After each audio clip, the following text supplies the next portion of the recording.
if you are in that phase of, okay, I just recently cut all of the negative people out of my life, and now I'm lonely, you're in a perfect place for you to put your focus on yourself, on your mindset, on what's next, on your goals, what you want to do in your life, and really focus on that versus focusing on finding new people. We are heroes and dreamers. We are restless believers. Hello, you beautiful soul. It is so amazing that you're here and that you're joining this beautiful conversation.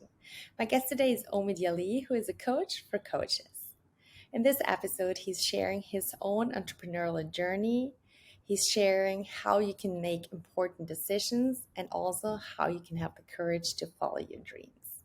I hope you enjoyed this episode and that you're learning so much from it. And if you're not part of my Miracle Morning yet, so join me on Instagram at HannahWiz, where I'm giving every day, Monday to Friday at 7 in the morning Central European Time, a free class where I'm just giving you some coaching input, and then we'll do a meditation together. So you are starting your day in positive vibes, with good spirits, and with a clear intention. I hope to see you there. And other than that, I hope you enjoy this beautiful episode. I am so excited and deeply grateful to have such an impactful, positive guest on the show. Omid, thank you so much for being here and welcome to Empowering Vibez. Well, thank you so much. It's my absolute pleasure. I'm so happy that you're here. And for the viewers and listeners who do not know you yet, would you like to introduce yourself? Yeah, don't have a big, long backstory. It's just my name is Omid. I, over the past 6 or almost 7 years, been helping kind of coaches scale to the 7-figure mark. Work with over 500 people. Not that many people, but still quite a few. I managed to get them to the 7-figure mark, which is nice. But honestly, the journey of me learning about myself and kind of growing and becoming a better human being has been the most fun part out of the business. So I guess that's me. Amazing. You're working as a high income coach, but I know you actually worked like before, kind of like in the corporate world as a like mindset or life coach. Do you want to share with us like the story, how it turned like to be from like being a mindset coach and coaching like in the corporate world to now being like the coach of coaches? Yeah. So yeah, most of the times people just start coaching coaches from the beginning, and that's like the first thing they do. It was not my first kind of coaching path that I was going down on. I kind of got forced into coaching coaches after a while. Here's what happened. So back then I used to coach people in corporations, people who feel stuck. They're at the same level. They've been at the same level for years in the company. And now they just want to finally go to the next level or get that promotion. And they just don't know what to do. They feel stuck. So those are typically the people that I used to work with. And one day I received a phone call from one of my really good friends. And it was a gathering, kind of like a small party announcement type of thing. So we went there and he announced that he's finally going to become a father for the first time, which is amazing. And this guy is my best friend. I know him inside and out. And through the party, I noticed that he wasn't as happy as a new father should be. I mean, he just became a father, right? I mean, this guy was more excited about getting I think back then was PS3 or PS4, something like that, more than becoming a father. So I knew there was something wrong. So I kept asking him throughout the event, and he kept just changing the topic, introducing me to people, just completely ignoring my questions. So I stayed over after the party and said, "Hey, is it okay if I kind of crash over and leave in the morning?" They were nice enough to say yes, of course. And then I took him out for a walk. They lived in a really nice neighborhood, so we just went out for a walk. And I told him that we're not going back home until you tell me what's going on, because I know there's something going on with you. This guy has got the biggest ego ever. So, of course, it's really hard for him to say, "Hey, I have this problem." But after a while, he kind of dropped the ball and said, "Hey, I got fired from my job, been fired for the past 2 or 3 weeks, haven't found a single new job. There's nothing out there for me." And the coach inside of me trying to stay positive and try to kind of, help him. I'm like, okay, well, that's fine. Maybe that's a sign you should be going all in on your coaching business. He had a part-time kind of on the side hustle coaching business going on at the same time, trying to build that while he was working 9-to-5 job. That's when he looked me in the eye and said, what coaching business? I have 2 clients. One of them is ghosting me. The other one is free. So that's not something that I can even take a look at. And also don't know what to say or don't know what to do inside the business. At that point, honestly, I'm trying to be positive all the time, but in my mind, I was like, this guy is, excuse my language, is screwed. There's nothing he can possibly do right now. It felt like we were in silence for like 10 minutes, but I'm pretty sure it was only 10 seconds. After 10 seconds, I said, hey, why don't you kind of copy what I do in my business? I mean, it's going okay. The finance side is okay. Got clients coming in consistently. I'm happy. Maybe you would be able to kind of get the same results if you just copy what I do. Just remember, I'm not a business coach at that point, so I don't know what I'm saying. I'm just saying copy what I'm doing. Again, biggest ego in the world. He kind of, moans about it a tiny bit and just says, okay, fine, I'll just see what you have going on, see what we can do. So he had nothing else going on. He didn't have a job, so we went all in on the coaching business and started just copying out, lead generation part, the conversion part, the delivery part of my business. About, I think it was a couple of weeks, 2, 3, 4 weeks, something like that, before the baby was born, he had 100K saved up cash in his bank account, and he had a multiple 6-figure business going on for him. And I got to give credit where credit is due. Honestly, this dude worked like 12 to 14 hours a day, every single day. He had what I call the fatherhood motivation and willpower. So he worked incredibly hard for those results. But yeah, he kind of managed to not go back to a 9-to-5 job and continue with his coaching business. Now, the way I started coaching coaches was kind of this guy's fault, because what other people were seeing was that he didn't get fired. They saw that he quit his job and built a 6-figure coaching business, multi-6-figure coaching business, and is doing great. That's what they saw. That wasn't the reality, but that's what they saw from the outside. So they kept going on to him and say, hey, what was the secret? What did you do? How are you getting the clients? And every single time, he kept pointing the finger at me, saying, hey, I talked to my friends, so you go talk to him as well. He's going to help you out. And this dude would specifically put me, him, and that third person that is trying to refer to me into a chat. So I couldn't ignore them, couldn't say no. I had to be nice and say yes. So I did a lot of coaching sessions for biscuits and compliments and coffee and chocolates and that kind of stuff. And it got to a point where the number of free people, the referrals that are coming either from him or other people that was kind of coaching just one time, and they were bringing more people in as well. It got to a point that those people, the number of those people was higher than the number of clients that I had. And time-wise, it was a struggle because, I have clients that paid me, so I'm obligated to kind of, focus on them. But at the same time, I don't want to be rude to these people and say no, kind of go away. So at that time, I had a really smart mentor of mine. And I went up to him, I told him what the problem is. And he said, I can't help you with that, but what I need you to do is take 7 days off. Don't work with your paying clients. Don't work with any of these referrals. Just focus on what you want to do, because right now your feet are in 2 different boats and the boats are going separate directions. Eventually, one of them has to kind of give up. So I took his advice. 7 days, I went off, no social media, no contacts, nothing. And after the 7 days, I kind of decided to switch and start working with coaches rather than continuing with the corporation world. And the reason behind that was kind of selfish and selfless all at the same time, mostly selfish. The selfish reason was it was an absolute pleasure working with these people. I mean, nothing wrong with people in 9-to-5 jobs. They're amazing. But I have to do a lot of mindset work with them before they're ready to take action, before they're ready to kind of improve.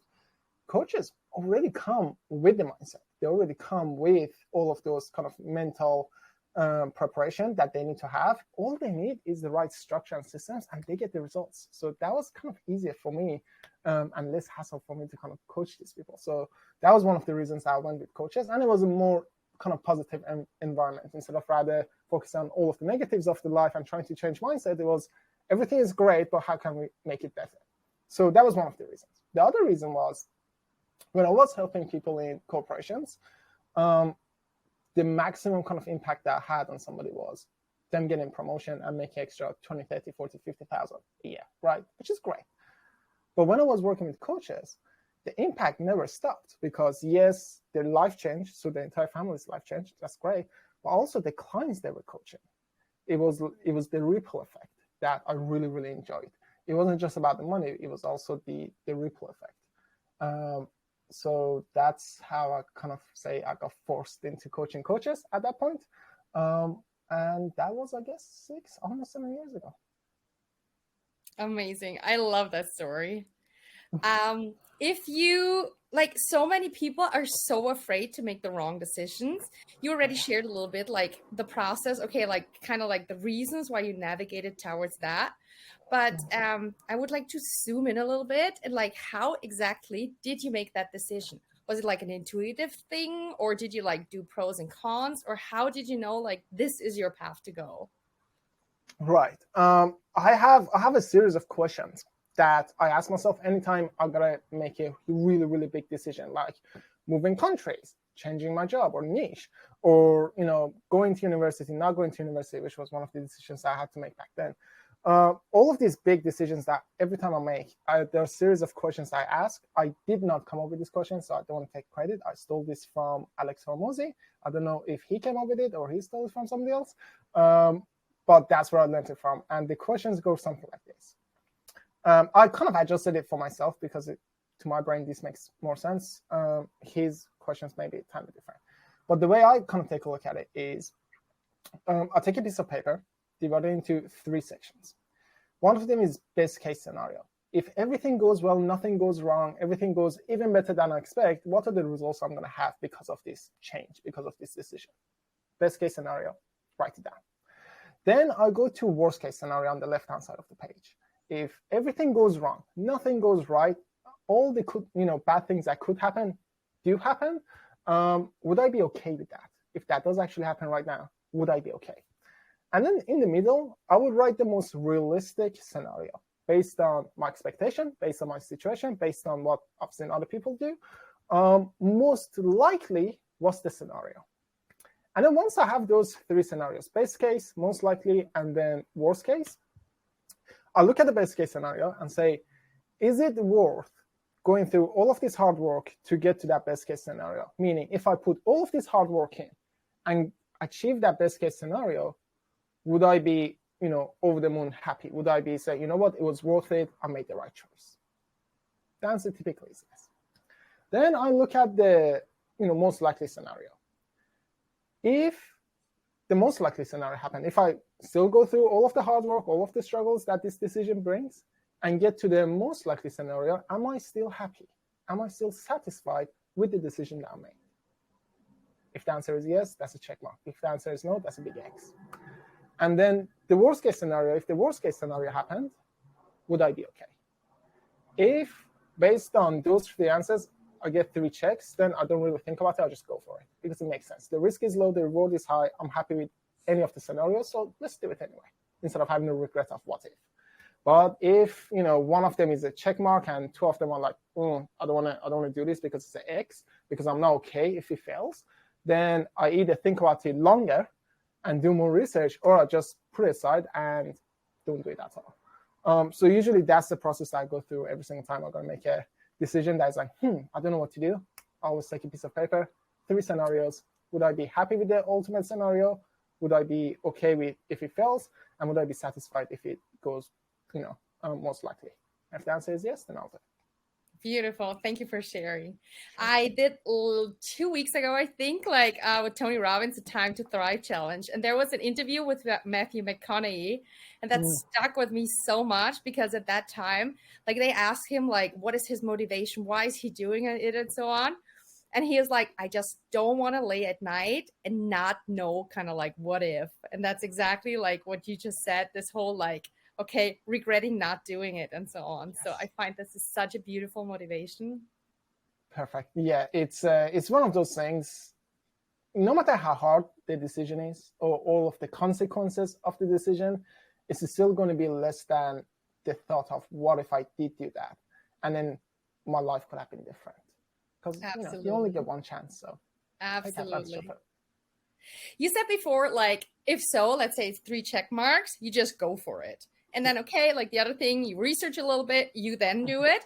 But I know so many people that kind of finally, once they dare to dream and once they kind of listen and tune into their heart and knew what they actually want, they're stuck in this like either researching mode and I still need to do that education, and I still kind of like, before they actually kind of like dare to like show themselves, put themselves out and kind of like go the first steps.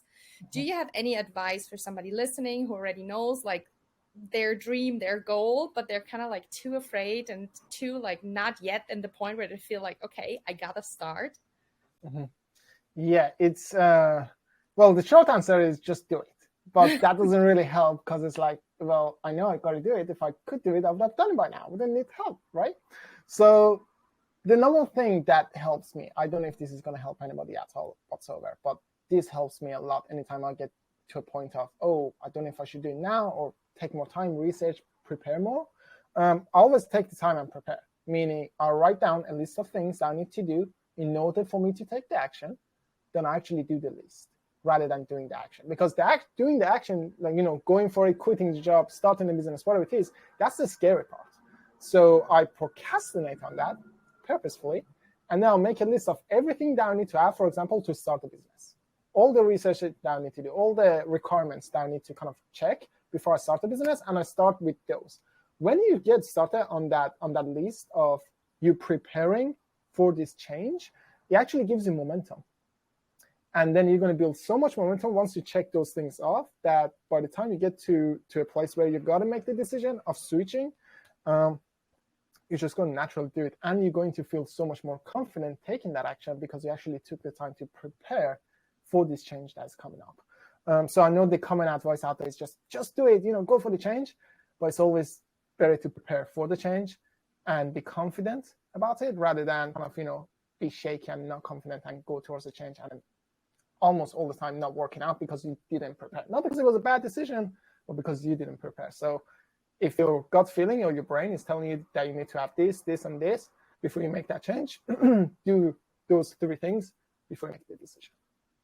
Thank you. Beautiful. I actually love that answer because it shows kind of like it can be in balance, and like researching and so on is actually needed. So thank you so much for sharing. Absolutely. You are coaching people basically to be successful, right? But in my mind, success is a very, very individual thing. So what would you say success is for you? For me, it's funny because if you ask me that question probably 10 years from now, the answer would be different to now. And if you ask me this question 10 years ago, the answer would have been very different to what the answer is right now. The point is, success changes all the time. It's not a solid thing. The goal always changes. The definition of success for you always changes. For example, if you're a single dude or a single woman going after your dreams and goals, your definition of success looks very different to when you have a family and you have 3 kids and you have other stuff going on for you. The definition changes. So at the big pivoting points, the definition always change. For example, my journey has been like, to begin with, I'm not coming from a rich background. My family is not rich. I haven't been rich for most of my life. So one of the first kind of dreams or definition of success was financial kind of term, meaning I can just invest in whatever I want to invest or buy whatever I want to buy without really worrying about can I afford it or not. That was my beginning kind of initial thought about, hey, this is what it looks like when I'm successful. Once you achieve that, then the next goal would be, okay, what does it actually mean? Like, what are you going to do with your own life? So right now, my success is really tied down to my client success, really. The mission that we are on right now is to get 1,000 coaches, get 100 clients. So we want to get 1,000 coaches ourselves. Each one of them get 100 clients for themselves so that the ripple effect is huge. And the impact side of it. So we kind of stopped counting the dollar amount coming in, and we started counting. So we went from counting the dollar amount to number of clients that are coming in for us to number of clients that are coming in for our clients. That's the 3rd stage that I'm kind of on the way I'm thinking about it. Now, what does it look like 5 years from now or 10 years from now? I don't have the answer yet. Probably changes all the time, especially when I have a family. Probably that changes as a father. But as Omid in 2022, probably also in 2023, the level of success that clients have, that's definition of success for me. Thank you. What is the impact that you want to make in the world? That's a deep question. There's so many different levels to it. Um, I'm not a big person on legacy because people are gonna forget about you once you're gone. People are gonna forget about you probably 6 months after you're gone. Like even your family members probably don't remember you or think about you as often as you would like them to. So I don't really live my life right now based on the legacy that I want to leave. I want to live my life based on what I'm doing right now and the impact that I'm making right now. Whether that is a big legacy later or not, it really doesn't impact me or affect me. So I'm kind of living at the moment, like right now, today, what kind of impact did I make? Instead of thinking like a big task, I want to change the world and I want to, save this many people, which is a huge task. And oftentimes it sounds like you're not going to achieve it. Therefore, you get demotivated and you don't do anything. I kind of look at the opposite side, which is, okay, just today, what kind of impact do I want to make? How many clients did I help? How many not clients did I help? Even though I wasn't getting paid for it? How many kind of, homeless people did I just sit down and have a chat with? Not just, give them some money and help, but sit down and, hear their story. Like the impact that I'm making on a daily basis, that's what I focus on. And if at the end of the day, that adds on to something meaningful, great. If it doesn't, I'm happy with that as well. This is a beautiful answer. Thank you so much for sharing. You mentioned before already that your mentor kind of like helped you and guided you a little bit through the decision if you want to like keep coaching in the corporate world or if you want to be the coach of coaches. How do we find the right mentor or coach that is kind of like really bringing us to the next level and is the right fit for us?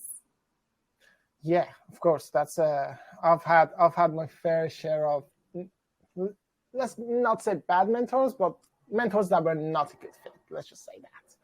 And there are a couple of things that right now, when I looking to get new mentors and kind of new people that I can learn from, because there's always new levels I can reach. There are a couple of things that I'll take a look at before I go after them and say, hey, I need you to be my mentor. Number one is, do they live a life that I want to kind of live a couple of years from now? So if they're a couple of years ahead of me or a couple of steps ahead of me, their current life, the way they're living, the way they're with their family, the kind of life business balance in my case, is it exactly how I picture myself being 2 years from now, 3 years from now, 5 years from now? If the answer is no, I don't care how smart the mentor is, I don't care how great their advice is, I'm going to look for somebody who's actually living the life that I want to be living. So number one is, does that person have the life that I want to have? That's number one. Number two, have they themselves done what they're trying to teach me? Or did they just read it from a book or got it from a university degree or something else, right? Have they actually accomplished what they're trying to help me accomplish? That's number two. And then number three is, have they showed other people how to accomplish it and were they successful? Meaning, do they have success stories? Do they have other students like me who they have helped before to get the same results that I'm trying to achieve? If that person has those three things, then I start looking into, okay, are our values kind of aligned? Do we see kind of eye to eye? Are we kind of on the same page in terms of personality? Which 9 times out of 10, if you're thinking about working with somebody, it's because you're on the same page with them, because you like them, because you feel like you're similar to them, you have the similar values. So 9 times out of 10, the answer is always yes. Then at that point, I would go forward and kind of start talking to this person and see if they can help me or not. When it comes to choosing mentors, there's one side of, do I want this person? Do I want to get mentorship from this person? But there's also the side of, can this person really help me?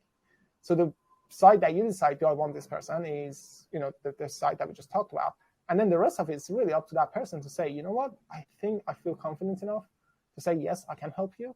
So let's work together. Or, you know what, even though as flattered as I am, you're coming to me, I just don't think you're a good fit. Maybe you should work with this other person. So it's like two sides of the coin that I got to consider.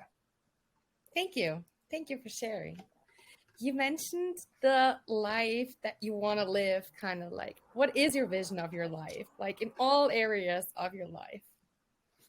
All areas of life. Okay. That's a big question. For me, my life is kind of divided into about 4 areas. These are like the common areas I think most people know about. One is the business side, finances, business investment, all of that is like one area for me. Then we have health, how you look on the outside and how you feel on the inside, both outside and inside. Then you have relationships, which is, your family relationships. Then it's your intimate relationship, and then it's the friendship. So 3 different levels there. And then it's your relationship with yourself later on. So it's you side. As the 4th side, it's like your personal growth, your mindset, how you kind of, how comfortable are you being by yourself, kind of thing. And I actually have like a circle that has got different levels inside of it, like a dart. When you play, there are different rows in it. It's the exact same thing divided into 4 different sections. And every single year, I kind of grade myself out of 10, like 1 to 10. How do I feel in each area? And my ideal kind of lifestyle would be, the health is always out of 10 because I'm working out every day and everything is going great. That's not what I'm doing right now, but that's where I want it to be. Health should be out of 10. Business around 8 or 9. It would never be a 10 because it's always the next level that I can go to. So 8 or 9, I'm happy with that. Kind of relationships, I'm not the type of person that is like, oh, hey, I want to have 10,000 different friends. I just want to have a handful of really meaningful relationships.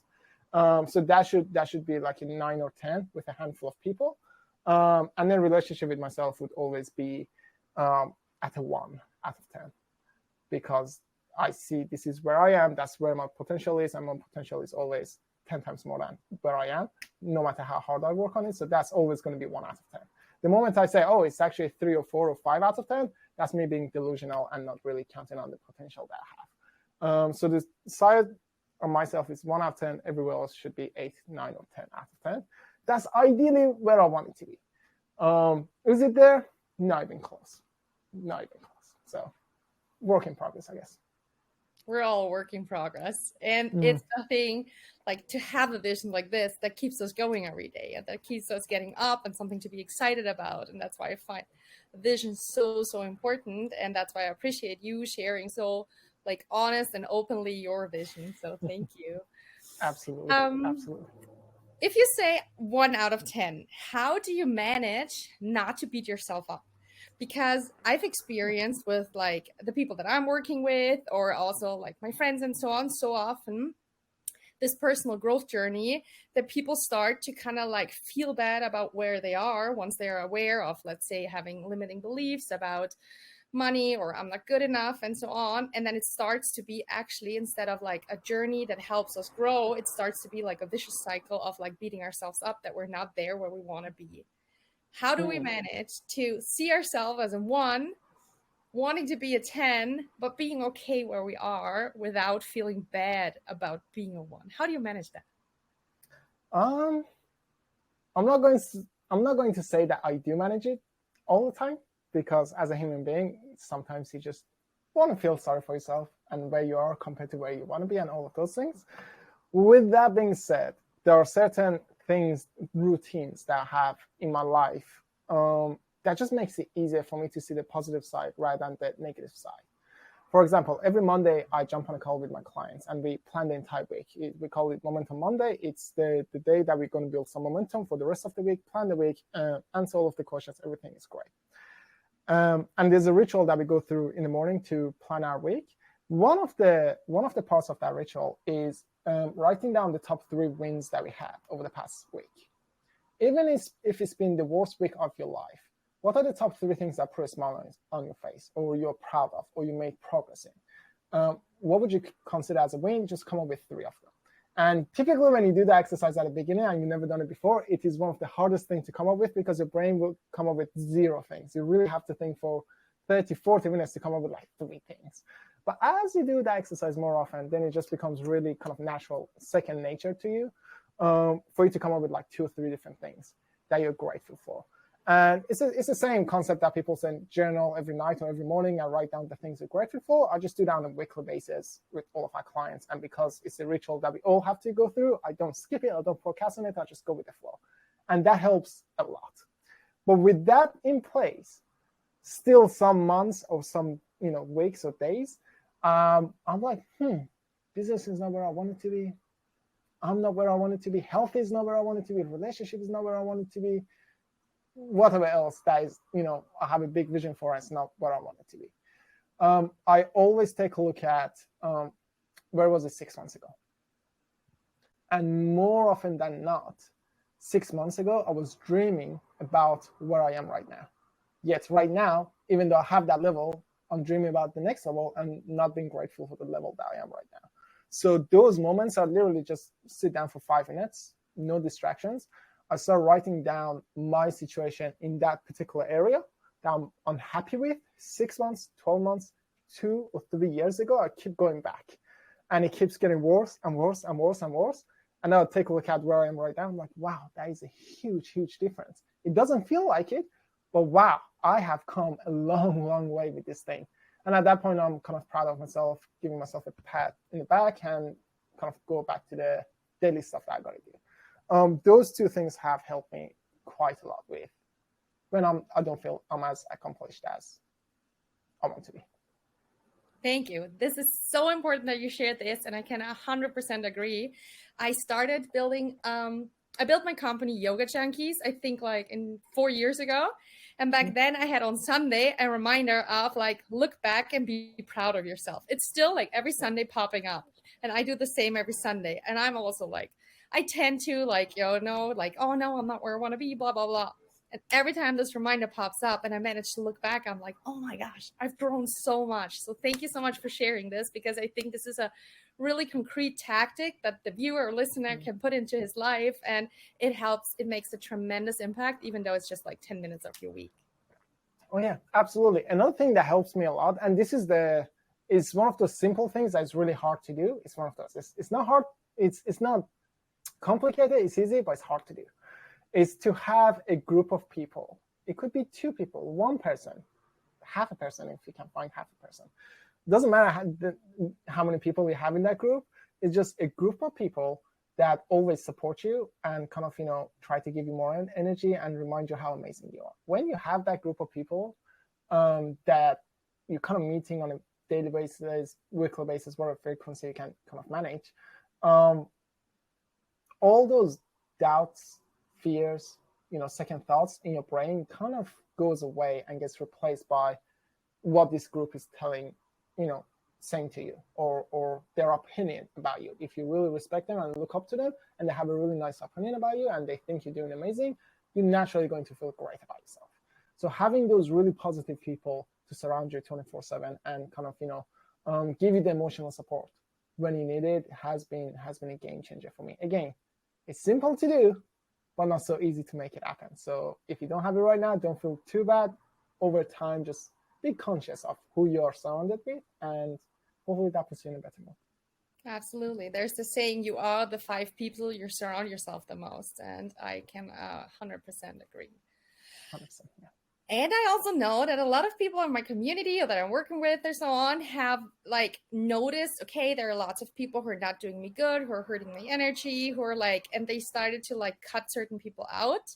Mm-hmm. But I've received last week a message where the person was kind of like, but now I'm kind of alone. So how do we find these people who are like now like the newer version of ourselves, who are more like us, who support us, to achieve our dreams, our goals, and to like help us to be the person that we want to be and create the vision that we want to have?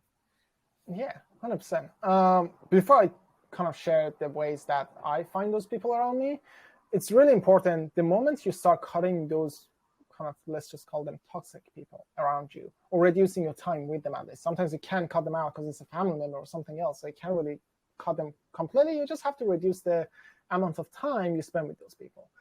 Once you've done that, it's really important for you to go by yourself and be lonely, feel lonely for a while, so that you actually get a chance to rebuild yourself up. Because if you it's like living a relationship and getting into another one. You really don't want to do that. If you leave a relationship, you want to spend some time by yourself, rebuild yourself up, and then get into a next relationship rather than carrying on into a next relationship, bringing all the baggage from the old relationship into a new relationship. You don't want to do that. So it's the same thing over here. So if you are in that phase of, okay, I just recently cut all of the negative people out of my life, and now I'm lonely, you're in the perfect place for you to put your focus on yourself, on your mindset, on what's next, on your goals, what you want to do in your life, and really focus on that versus focusing on finding new people. And the funny thing is that the moment you start focusing on yourself and your mission and where you want to go and what your goals are and working on those, you'll start meeting people that are just as ambitious, as you are. They're just in the same position, building themselves up, working on the mindset, working on their self-development, working on whatever it is that you're working on as well. And you naturally, without you having to force it, start meeting those supportive people coming into your life based on the activities that you have on a day-to-day basis and the energy that you have now that you're not surrounded by, with those negative people, let's just say. So first one is take your time. Don't rush into anything. The second one is you can't just stay at home. So this was one of my problems, just because I work from home. So I was just staying at home. And at the same time, I was like, it's really hard finding a friend. No, it's not if you go out and actually meet people. But when you're staying home 24/7, it's almost impossible to meet those new people. So the second thing is actually putting yourself out there. If there is some sort of activity that you really like, maybe it's sport or, I don't know, for some reason, public speaking or anything else that you like doing, finding groups and other people that are into those things and going into those events, going into those places that are surrounded by other people with similar kind of, interests as you, it helps tremendously. Joining different groups that talk about these kind of things, that helps as well. And if finances and money is not too tight, the best way that I have found for me to find really high quality people to kind of network with and to find as friends is to join paid programs that have big communities and start becoming friends with the members of that program. The reason for it is because these people have been handpicked to be inside that program. That means every single one of them is a really high quality kind of like friend to have because they're ambitious, they're positive, they're gonna support you when they can and when you need it. So these are really good people to be surrounded with. But again, it has to be inside a paid program where they actually invested some of their money, just like you, to go to the next level. That means they're serious about their goals and the missions and where they're trying to go. And if you guys are in the same program, that means most likely you have the same goals, same mission, same place that you're trying to go. Perfect friends to have. Some of the best friends that I have to this date, these are business owners and other people who started building their businesses 6, 7, 8 years ago while I started as well. So we kind of started together in the program, we became friends, supported each other, and now we're best friends. So that's my favorite way of finding people. Yes, it does cost a tiny bit of money. So if finance is not tight, it's one of the best ways. But if finances is tight and you can't really invest into too many programs, then of course just go out there and find similar activities I like doing and find people that love the same thing. And that would be the next easiest way to find people. Thank you for the amazing advice. Sure. Talking about people, who was the most influential person for you and in what kind of way did the person influence you? Wow. Honestly, right now, I don't really know how to answer that question. So many different people in so many different ways. I would say the number one person, I'm going back, all the way back. So I'm skipping all the mentors I had all the way down to the first mentor that I had. Which was Tony Robbins, just going through his courses and kind of his way of thinking and learning from his just free content as well. The dude has got millions of hours of videos out there that I can watch. So Tony Robbins was the biggest influence on me, especially because I used to be a professional basketball player. And so that was before I was a coach. I dislocated my knee and had to get a surgery. And after that, I couldn't continue with basketball anymore. And that was one of the darkest time of kind of my life because I was lost. The thing that I thought I was going to go for the rest of my life kind of disappeared. I didn't know what to do with myself anymore. I didn't have any goals, didn't know where to go. Physically, I wasn't in a good shape at all. And I came across Tony Robbins and his work and kind of, his methods. And that was the thing that really kind of set me on the path of coaching and everything else and pretty much everything that has happened so far. So if I had to kind of think of who indirectly had the biggest impact, it would be Tony Robbins as a first person because he kind of started the journey. There has been a lot of mentors after him, but he was the first person, I would say. I absolutely adore him too. So, and he was also kind of like him and the German-speaking girl, like his German-speaking spiritual coach rather than life coach was also for me the biggest influence. So that's amazing. That's amazing. on your whole journey, like even including the whole basketball story you just told us with us, what were like on your personal growth journey, kind of like the biggest lessons that you learned? There has been a lot of different lessons that I could probably share, but the number one thing that has impacted my life recently, this is something that I knew from the beginning, but it's one of those things that you know, but you don't really do anything about it. It's because you know it, but you're not implementing it. And then something happens, somebody says it somehow that really clicks for you, and now you really understand it. It really clicks for you, and now you actually start applying it. And for me, it's, again, this is coming from Alex Hormozi. He's one of the kind of the mentors I look up to. I think, again, this is paraphrasing. I'm probably killing what he said.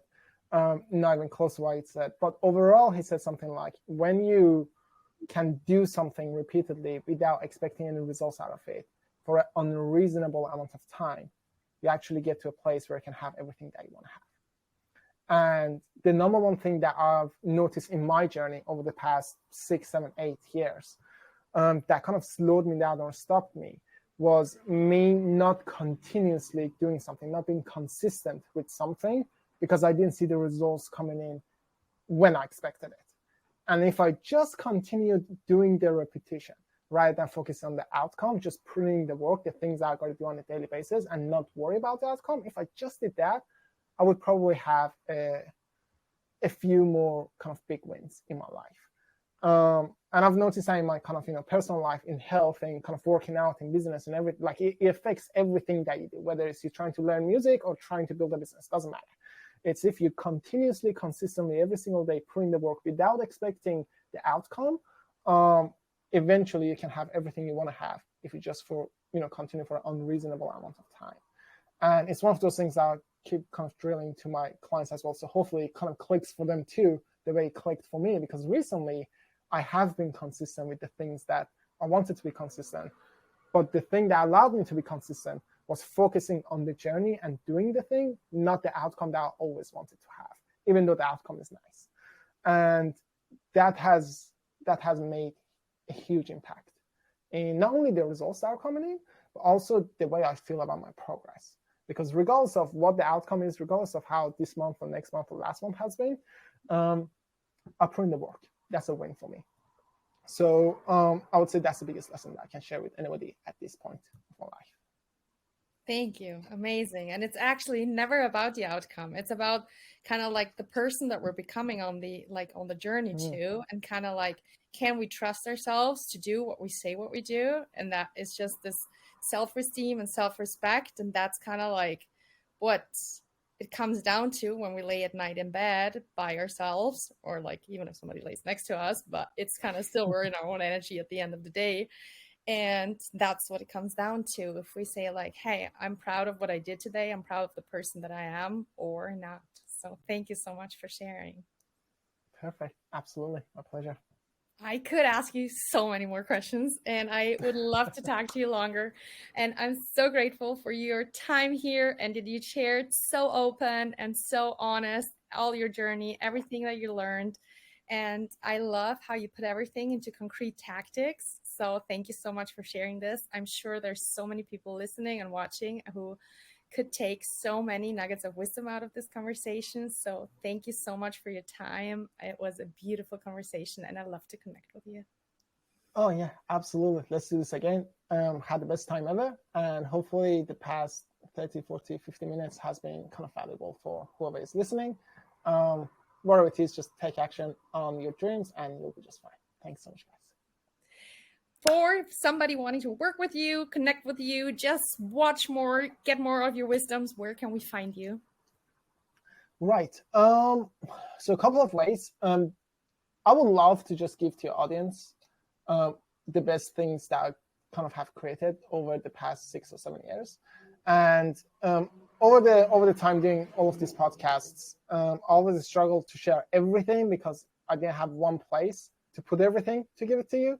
So we created this Facebook group for kind of coaches, consultants, agents, and owners. So if that's you and you would like some free trainings that can help you get to your first, 10K, 20K, 30K a month, and then eventually scale up to the 7-figure mark, I put all of the trainings that I've done, for my clients. I put some of it from my program, put it inside the free Facebook group.